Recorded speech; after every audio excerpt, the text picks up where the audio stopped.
Na ako pick up din mga langga sa Mandaluyong. Sa ako pick up na kami doon na lang nada pagliko na lang. Plan mga nanganay pared. Diha pasulod diha. Diha akong pick up na. Murag madugay-dugayan gyud ko ana ron. Mga lami ra man pud oh. Antos na lang gyud ko dire kay mga lami man pud eh. Di ka ganahan mulantaw ani.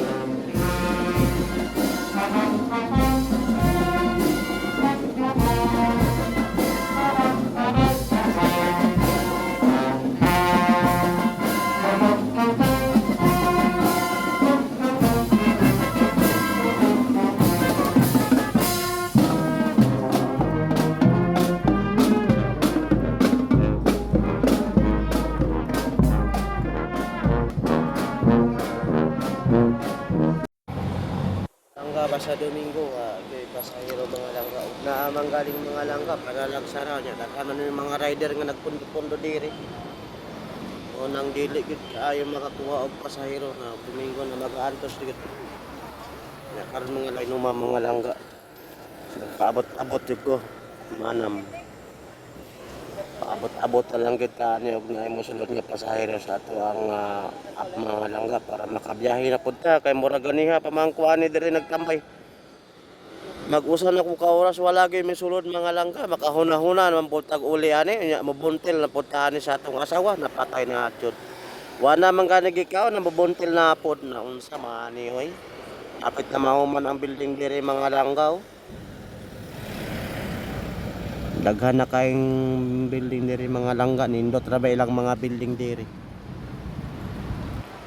Iyo lagi mga langga may paangbas mga langga nagdagan-dagan daghan pagpasahero.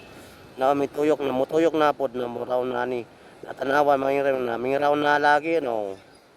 Wala nagauyog-uyog mga langga daghan ba kaning pasahero nasa sulod na wa may pasahero pa na ultimo mangani bas wala mangani pasahero kami pang nakamotor. Iwang nani nakahuna-huna na po taguli yan mabuntil na po. Di kailangang magmadali, di kailangang magbagal. Nihira ko ay hiyon ko. Hiyon ang tigol. Marag maudtuhan ko. Marag lami ng presno ni kaon diri oh. Pero marag sayo pa mampod. Di sa dagoy kumakaon ay. Diyan man 50 pesos yung malangga. Okay na kay liog sa manok ba? Fried chicken sa long lasa alas 10 na. Kaon na siguro ko. Kaon na siguro ko. Wala pasahero. Tumal kayo eh. Sa pirasan.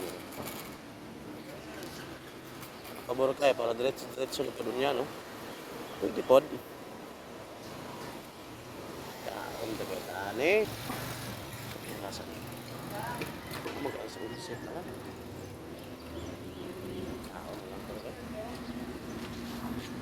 Kapag ikaw niya ka mga kaon na ako niya. Parang alas 10 pa. Alas 10:26 pa lang.